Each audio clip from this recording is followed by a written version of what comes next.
buenas tardes. Soy la maestra Fernanda López Hernández. Estoy estudiando en el Instituto Profesional Docente en la materia de tópicos profesionales de la educación con el profesor, el doctor Luis Omar Tovar. En esta ocasión estuvimos analizando un poco del libro de Cómo dar clase a los que no quieren aprender y les voy a hablar un poco sobre el punto número 3, que es la gestión de clase. La gestión de clase consiste en crear un buen clima dentro del aula, entre profesor y alumnos. El profesor es el encargado de gestionar esas condiciones de la clase y él es el que creará ya sea las condiciones favorables o desfavorables. Que los alumnos estén atentos o estén distraídos. Dependiendo de su forma de trabajo, vamos a ver si en su aula hay trabajo o hay pasividad.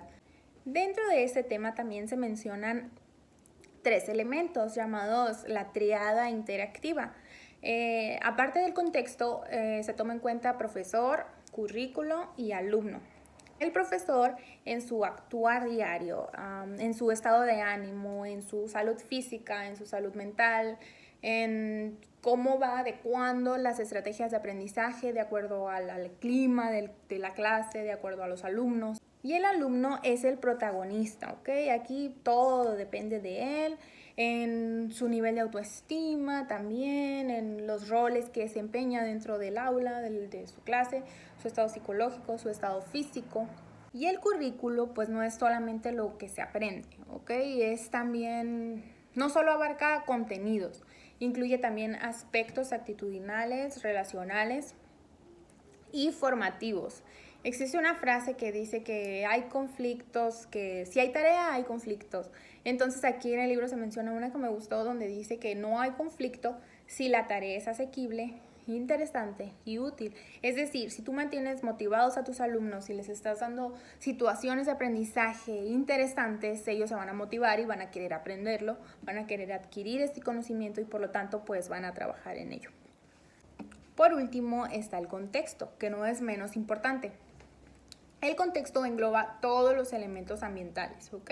Las características del grupo clase, el clima del aula, el ambiente social, los amigos, el barrio en el que está situado. Depende mucho de ello para poder reconocer el comportamiento de los alumnos.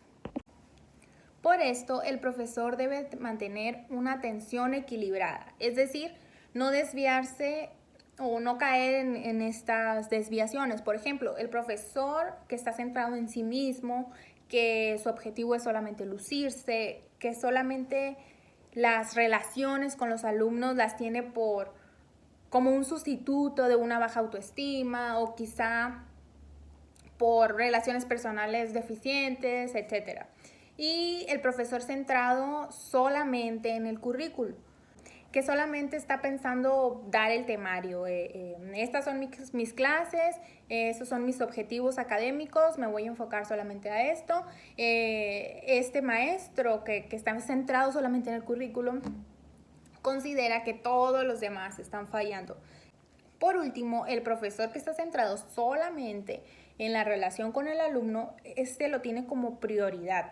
Es decir, para él es su prioridad tener una buena relación con el alumno, que le lleva obviamente pues a prolongar su relación profesional de maestro-alumno, puede incluso hasta traspasar hacia lo personal. Para obtener un buen clima de clase pasamos por una gestión eficiente de la misma, concretada en un control mínimo pero suficiente, con relaciones sociales satisfactorias y con un rendimiento óptimo. Por eso se mencionaba que el control es indispensable para emprender cualquier objetivo. Debe ser mínimo pero suficiente para garantizar condiciones favorables al trabajo. Decía que hay que fijar límites mediante los cuales existan normas explícitas.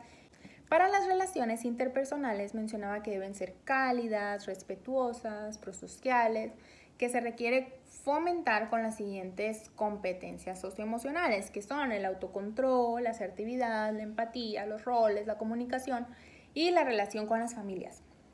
Por último, en rendimiento, el objetivo fundamental hacia el aprendizaje que se dirige todo el proceso, se debe procurar un rendimiento óptimo de todos y cada uno de los alumnos. Y es decir, no todos lo mismo, sino que todos den el máximo dentro de sus posibilidades. Las tres áreas están relacionadas. Dice que un bajo rendimiento afecta negativamente a las relaciones y al control, y un control deficiente perjudica las relaciones y el rendimiento. Otro subtema muy importante dentro de la lectura me pareció el de gestión y control, el equilibrio de presiones. Primero mencionaba el equilibrio entre control y empatía, que si se basaba solamente en el control, el clima dentro del aula iba a ser tenso, por lo tanto, pues el alumno se iba a mostrar distante y el clima pues del aula no iba a ser el más favorable. Por otra parte, si se basaba solamente todo en el afecto y la empatía, pues descuidando el control, se iba a perder ese respeto, por decirlo así, y que se iba a generar una relación pues permisiva. Y también hablaba del equilibrio entre presión externa y presión interna. Decía que la externa es la que ejerce el profesor sobre los alumnos, es decir, que el profesor es el que lo empuja hacia los objetivos. La presión interna es la fuerza interior que empuja al alumno de forma autónoma a lograr sus metas escolares.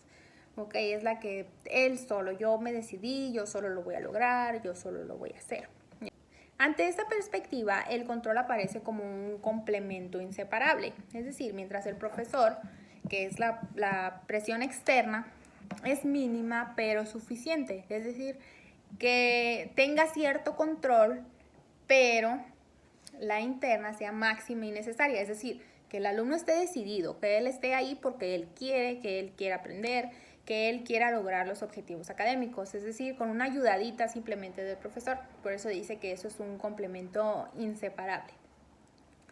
Ya que la presión externa, es decir, la del profesor, debe irse retirando progresivamente, hasta que el alumno decida por sí solo, de manera autónoma, recibir los aprendizajes o lograr sus metas, sus objetivos académicos.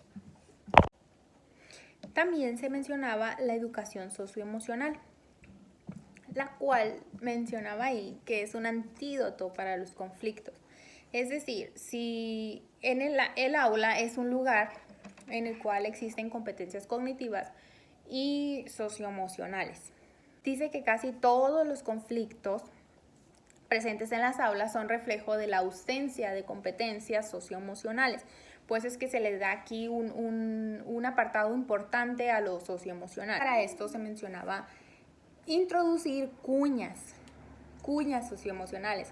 Yo los veo aquí como valores, es decir, que si se presentó un conflicto, para darles un fortalecimiento de actitudes y hábitos sanos de convivencia, es necesario que el profesor aproveche estos conflictos para introducir estas cuñas socioemocionales de empatía, de automotivación, responsabilidad, autoestima, etc. Por eso se decía que se tomara como base la educación socioemocional para gestionar los conflictos y los conflictos para entrenar y practicar la educación socioemocional. Para que estas cuñas socioemocionales tengan éxito, es necesario la paciencia, variedad, es decir, tener un amplio repertorio, estar implementando nuevas estrategias paulatinamente y sobre todo la persistencia.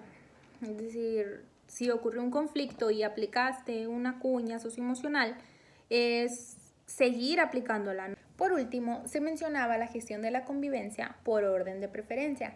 En primer lugar venía la autodisciplina, donde el profesor solamente se centra en el entrenamiento del alumno, en estrategias de autocontrol.